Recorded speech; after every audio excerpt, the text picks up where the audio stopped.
उपस्थित अपने सांसद उम्मीदवार जी बेनीवाल साहब, जिला कांग्रेस कमेटी की अध्यक्षा प्रियंका जी, बुजुर्गों, नौजवान साथियों, माताओं,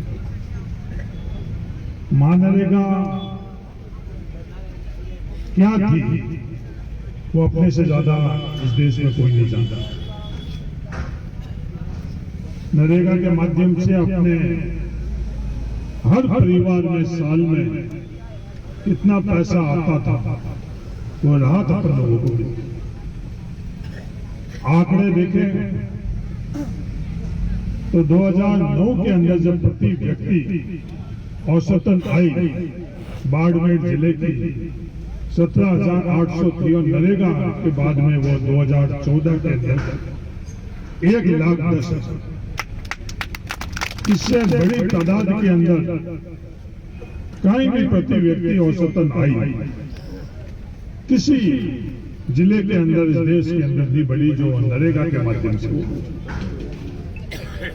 आज लगभग 12 साल हो गई है। और नरेगा के अलावा इस सरकार ने बाड़मेर जिले को और किसी भी प्रकार की राहत देकर और वो आम इंसान के लिए कोई भी योजना नहीं बनी। और लगातार जो योजना अपन लोगों के यहाँ चल रही थी, जिससे आम इंसान, चाहे वो BADP थी, BRGF थी, और आखिरी ये मनरेगा को भी बंद कर दिया गया। बंद हो जाएगी नहीं, बंद कर दी गई। कोई भी अपने मोबाइल के अंदर जाकर अंग्रेजी के अंदर वो रिपील शब्द है, हिंदी के अंदर अगर आप देखोगे तो उसका अर्थ भी आपको पता चल जाएगा कि नरेगा बंद हो चुकी। जो हम लोगों का अधिकार, हर इस देश के अंदर गांव में रहने वाले परिवार को अधिकार था मजदूरी, वो अधिकार छीन लिया गया। जो काम हम लोगों को नरेगा के माध्यम से किया जा रहा था, वो हम लोगों को कितनी राहत मिली। लगभग 3 लाख टाके। आज इस देश के अंदर सबसे बड़ी समस्या क्या है? इंसान को जीने के लिए सबसे पहले पीने का पानी और हवा चाहिए। और इस देश के अंदर सबसे बड़ी समस्या आज पीने के पानी और हवा की।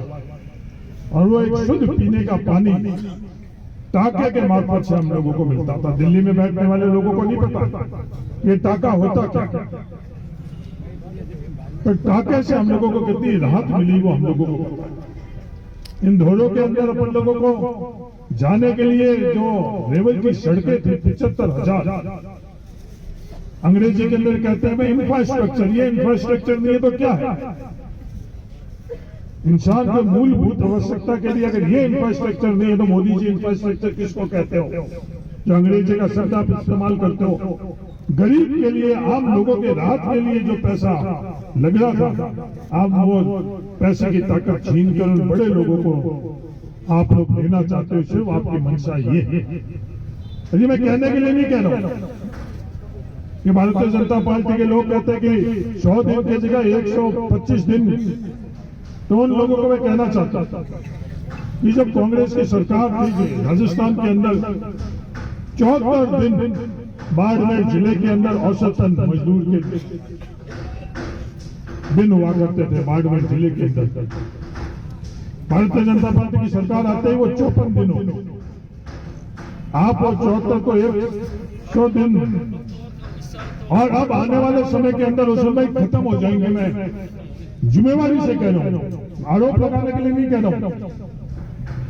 2 साल पहले मैंने यही खड़े होकर कुछ बातें की थी, और आज मैं जो बात कह रहा हूं 3 साल बाद आप लोग यही खड़े होकर अपन लोग वापस बात करेंगे कि नरेगा के माध्यम से कितने काम हो रहे हैं, नरेगा के माध्यम से कितनी मजदूरी मिली हुई है। 3 साल तक तो इन लोगों की सरकार है, क्या होगा क्या नहीं होगा जो बात कह रहे हैं, वो कुल मिलाकर यह कि अपन लोगों के पास जो चीज थी वो तमाम चीजें ले ली।